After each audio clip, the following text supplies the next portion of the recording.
जवाब दीजिए डॉक्टर अजीज खान साहब। मोहसिन रजा साहब कह रहे हैं कि इसके सीधे सीधे तार जुड़े हुए हैं समाजवादी पार्टी के साथ, क्योंकि आपने इत्र लॉन्च किया था तो इत्र वाले आपके ही रिश्तेदार होंगे, और ये पैसे जो निकले हैं तकरीबन 194 करोड़ कैश में, बाकी 23 किलो का सोना और 600 किलो का सैंडलवुड ऑयल, ये भी आप ही का है, आप ही इत्र दे रहे थे सबको। जवाब दीजिए कि इतने पैसों का होगा क्या, और अभी तो चुनाव शुरू भी नहीं हुए।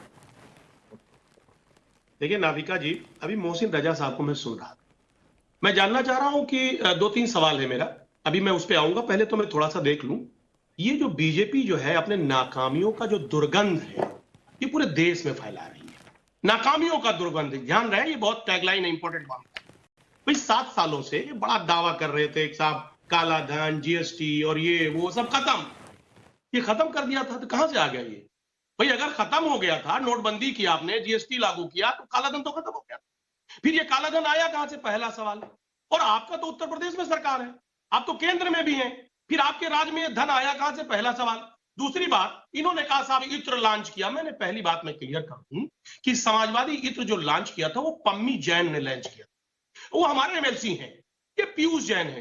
क्या मोहसिन रजा और कायम रजा, रजा लग जाने से क्या रिश्तेदारी हो जाती, क्या दोनों एक हो जाते हैं क्या भाई? सवाल इस बात का, जैन जैन लग जाने से भाई सवाल इस बात का नहीं कि दोनों के करीबी रिश्तेदार हो गए क्या? एक बात तो ये गलतफहमी आपकी जो है, पहले तो ये खत्म कर लीजिए। दूसरी बात ये है, पीयूष जैन और पम्मी जैन 2 अलग लोग हैं। सवाल इस बात का है कि देखिए बीजेपी खेल कर रही थी, ये चंदा जीबियों का मामला है। क्यों? क्योंकि बीजेपी पहले चंदा लेती थी इनसे, अब जब चंदा का रेट बढ़ा दिया, चंदा बढ़ा दिया, चंदा देने से उन्होंने मना कर दिया तो रेड हो गया। आप अंदाजा लगाइए कि जो 19 और 20 में चंदा बीजेपी को मिला है वो 2,500 करोड़ रुपए मिला है इलेक्ट्रोल बॉन्ड से। 18-19 में कितना मिला था? 1,450 करोड़ रुपए, यानी 76% चंदा ज्यादा मिला। अब चंदा देने से मना किया तो ये स्थिति पैदा कर दिया हमारे नेताओं के। अच्छा मोहसिन रजा जी जवाब दीजिए। डॉक्टर अजीज खान के 2 सवाल तो बड़े लाजमी हैं। बिल्कुल, तो अब वापस जाती हूँ। डॉक्टर अजीज खान पब्लिक सवाल पूछ रही है और आपसे सवाल पूछ रही है। पूछना है उनका ये कि अनिल धवन दिल्ली से पूछ रहे हैं, मेरा सवाल समाजवादी पार्टी से है कि इत्र तो फ्री में बांटा जा रहा है, तो फिर इतना इत्र बनवाया गया था और उसकी पेमेंट कैसे हुई, कितना इत्र बनवाया था? और एक सवाल है मनोज गुलाटी जो पूछ रहे हैं जयपुर से, और पूछ रहे हैं कि जब रेड शुरू हुई तो समाजवादी पार्टी ने कहा कि ये पॉलिटिकली मोटिवेटेड रेड्स हैं और समाजवादी पार्टी के करीबी लोगों के ऊपर रेड हो रही है। जैसे 200 करोड़ निकले वैसे कह दिया ये हमारा आदमी नहीं है, ये बीजेपी का आदमी है, ये इसका हमसे कोई लेना देना नहीं है। ये पब्लिक का सवाल है और पब्लिक सब जानती है। अजीज खान साहब जवाब दीजिए, पब्लिक को घुमा नहीं सकते आप उनको।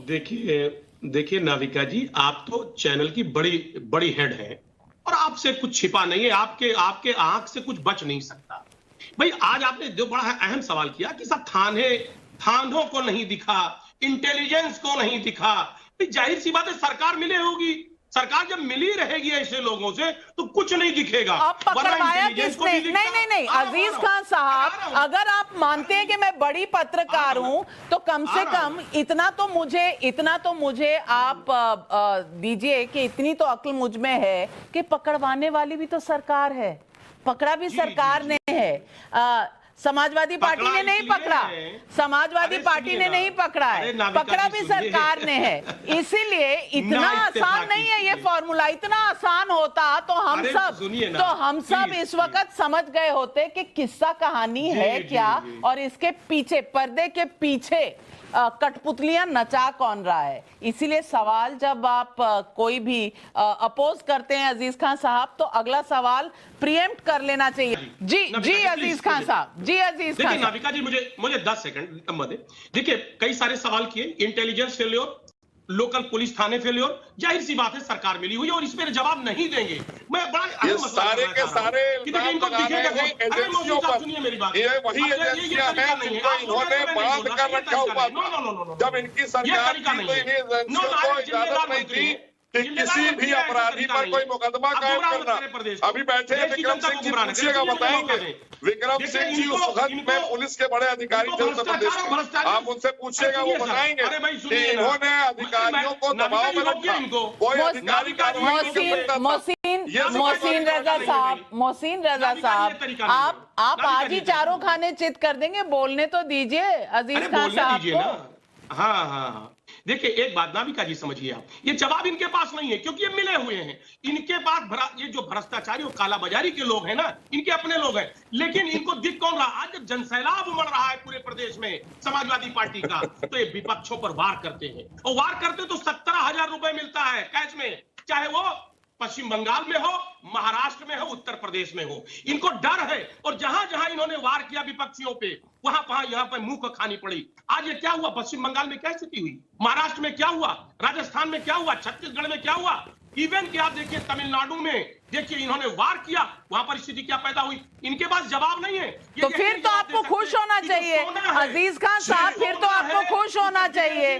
फिर तो आप इस बार आप ईद और दिवाली दोनों जल्दी मना लीजिए, क्योंकि इसका मतलब तो ये हो गया कि आप जीत गए चुनाव।